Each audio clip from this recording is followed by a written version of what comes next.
Bismillahirrahmanirrahim. Alhamdulillah wassalatu wassalamu ala Rasulillah wa ala alihi wa sahbihi wa mawala amma ba'd. Saudara sekalian yang dirahmati Allah Subhanahu wa taala.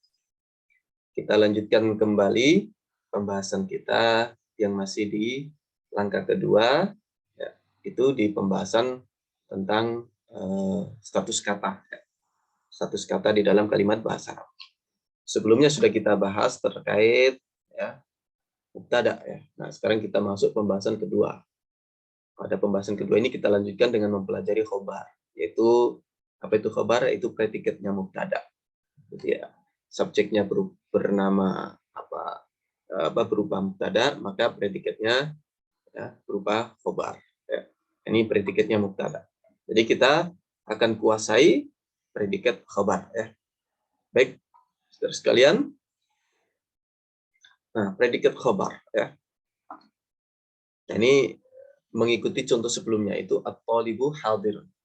At-thalib sebagai mubtada, hadirun sebagai khobar. Nah, sekarang khobar apa definisinya? Khobar adalah kalimat kata atau kalimat atau syibhul kalimat ya, yang menyempurnakan makna mubtada. Sehingga ya makna mubtada tersebut atau susunan ya kata tersebut menjadi sempurna. Al-juz alladzi yutammimu bihi al-faidah ma'a mubtada. Ini adalah khobar ya. Nah, khobar ada beberapa macam. Pertama, khobar berupa isim, yaitu berupa kata isim tunggal ya, tidak terangkai menjadi jumlah. Jadi satu kata itu bisa menjadi khobar. Ada yang berupa kalimat ya, jumlah. Ada yang berupa syibul jumlah, yaitu mirip kalimat. Nah, yang pertama, khobar yang berupa isim kata atau satu kata ya, bisa berupa isim mustaq. Al-kitabu mufidun. Alkitab sebagai mubtada, mufidun sebagai khobar. Nah, mufidun ini adalah berupa isim mustaq, yaitu isim sifat. Ya. Isim yang dibentuk dari kata lain itu isim mustaq. Ini sudah kita bahas di langkah pertama kan, ada isim mustaq, ada isim jamid. Nah, kadang juga khobar itu berupa isim jamid. Anta ustad. Kamu ini anta mubtada, ustadun sebagai khobar. Nah, ustad ini adalah kata isim jamid. Artinya ustad ini tidak dibentuk dari kata fi'il atau kata yang lain. Ya. Nah, ustad bukan berupa isim ustad, isim sifat juga. Ya. Jadi anta ustad, kamu adalah seorang ustad. Kemudian bisa juga berupa isim isyarah. Al-faizu hadzal thalib. Pemenangnya adalah siswa ini. Nah, jadi al-faizu hadzal thalib. Pemenang yang menang adalah ini siswa ini. Nah, hadza ini disebut khobar. Al-faiz sebagai mubtada. Kemudian bisa juga berupa isim mausul. Huwallazi yajtahid. Dia adalah orang yang rajin. Huwa khobar, alladzi. Nah, ini sebagai huwa sebagai mubtada, alladzi sebagai khobar. Nah, kadang juga bisa berubah isim dhamir. Alladzi yafuz huwa. Yang berhasil adalah dia. Nah, huwa ini sebagai khobar. Nah, ini yang pertama. Jadi kata kalimah mufradah, satu kata. Nah, ada yang murakkabah, yaitu kalimat yang tersusun, yaitu jumlah. Nah, ini ada ismiyah, ada fi'liyah. Misalkan ismiyah, Aliyun akhuhu muhandis. Ali, saudaranya adalah seorang insinyur. Jadi Ali ini sebagai khobar, mubtada. Nah, akhuhu muhandis ini adalah jumlah ismiyah yang terdiri dari mubtada. Ya, akhuhu ini mubtada, muhandisun khobar. Ya. Nah, ini khobarnya akhuhu. Muhandisun ini khobar, tapi khobarnya akhuhu. Karena akhu ini mubtada kan. Nah, jumlah susunan dari mubtada dan khobar, yaitu akhu dan muhandis ini kan disebut jumlah ismiyah. Nah, jumlah ismiyah ini fi mahalli raf'in khobar li mubtada'an. Nah, jumlah akhu muhandis, jumlah ismiyah ini ya menempati posisi khobarnya Ali. Nah, jadi ini apa? Kalimat ya di dalam kalimat gitu. Ini kalimat pertamanya itu mubtada khobar, yaitu Ali, dan aku muhandis ini kalimat pertama. Ya. Nah, aku muhandis ini kalimat kedua, mubtada dan khobar juga, yang statusnya sebagai khobarnya Ali. Nah, itu dalam bahasa Arab itu banyak kayak gitu. Kemudian jumlah fi'liyah. Yang kedua adalah jumlah fi'liyah. Al-kitabu yufidul qari'ah. Al-kitabu sebagai mubtada. Nah, yufidu itu adalah fi'il. Dan ingat ya, fi'il di dalam bahasa Arab itu pasti ada fa'il, ada subjek. Nah, di sini disebutkan fi'il. Nah, fa'ilnya mana? Fa'ilnya adalah domir, kata ganti yang tersembunyi, mustatir yang tidak nampak. Nah, sehingga fi'il dan fa'ilnya yang berupa domir mustatir itu disebut jumlah fi'liyah. Kalau ada fi'il, ada fa'ilnya ya. Kalau fi'il ma'lum, berarti fa'il. Kalau fi'il majhul, berarti naibul fa'il. Nah, susunan dari fi'il fa'il ini, ya, ini disebut jumlah fi'liyah. Nah, menempati posisinya apa? Khobar, yaitu khobarnya Alkitab. Jadi Alkitabu yufidul qari'ah. Kitab itu bermanfaat bagi pembacanya. Nah, jadi yufidu itu sebagai khobarnya Alkitab. Nah, Al-Qari'ah ini sebagai maf'ul bih. Nah, ini yang kedua dari macam-macam khobar. Nah, yang ketiga adalah syibul jumlah, yaitu mirip kalimat. Nah, ini ada dua ya, syibul jumlah itu. Dhorof wa madruf. At-talibu amama al-fasli. At-talib ini sebagai mubtada. Amama ini dhorof, al-fasli madruf. Nah, ini sebagai khobar. Ini salah satu pendapat ulama ya. Ada yang bilang khobarnya itu mahdhuf ya, takdirnya adalah kain. Yaitu seakan-akan jumlahnya ini berbunyi at-talibu kainun amamal fasl. Siswa itu berada di depan kelas gitu ya. Jadi ada pendapat yang begitu. Jadi at-talib sebagai mubtada, kainun khobar yang dibuang ya. Amamal fasli, nah itu apa? Dzarf madruf ya. Nah, ada yang sederhana ya at-talibu sebagai mubtada, amamal fasli sebagai khobar yang berupa syibul jumlah. Nah, gitu aja sederhananya. Nah, ada yang berupa jar wa majrur. Al-kitabu fil maktabati. Alkitab sebagai mubtada, fil maktabati itu jar wa majrur sebagai khobar. Nah, berupa syibul jumlah. Ada yang bilang al-kitabu kainun fil maktabati. Kitab itu ada di dalam perpustakaan. Artinya khobarnya itu berupa kain yang dibuang dari kalimat. Nah, aslinya al-kitabu kainun fil maktabati.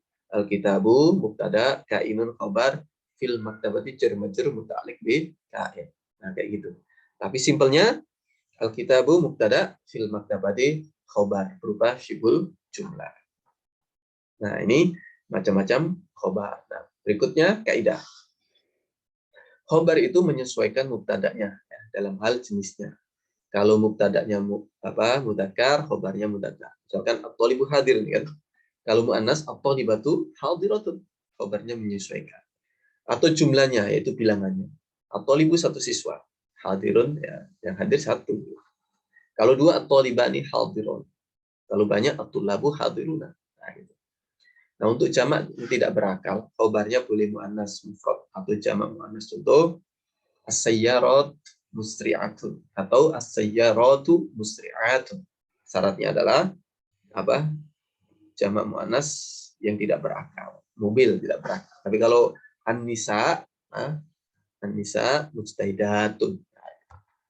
Pakai jamak juga ya, karena berakal. Terkadang khobar lebih dari satu. Ya. Jadi kadang khobar itu lebih dari satu. Bisa dua, bisa tiga, bisa empat. Tilawatul Quran wajibatun daruriyatun mufidatun. Membaca Al-Quran itu wajib, penting dan bermanfaat. Ini khobar pertama, khobar kedua, khobar ketiga.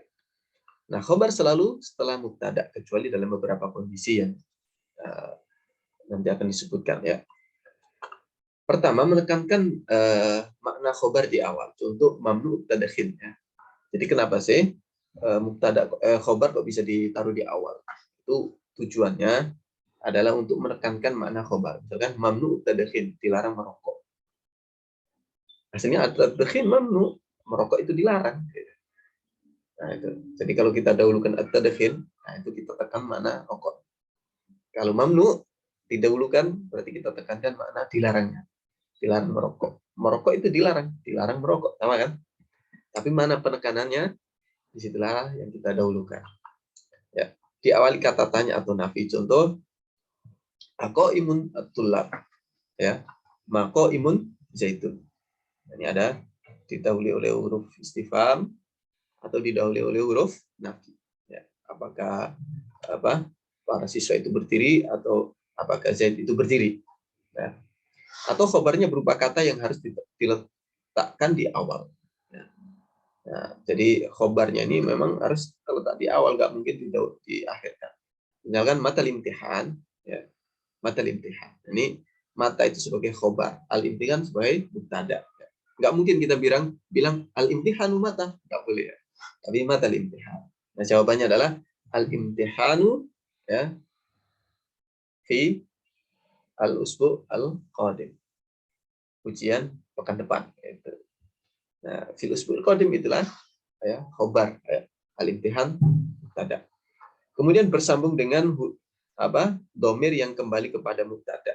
Jadi pada khobarnya itu, ya, pada mubtadanya itu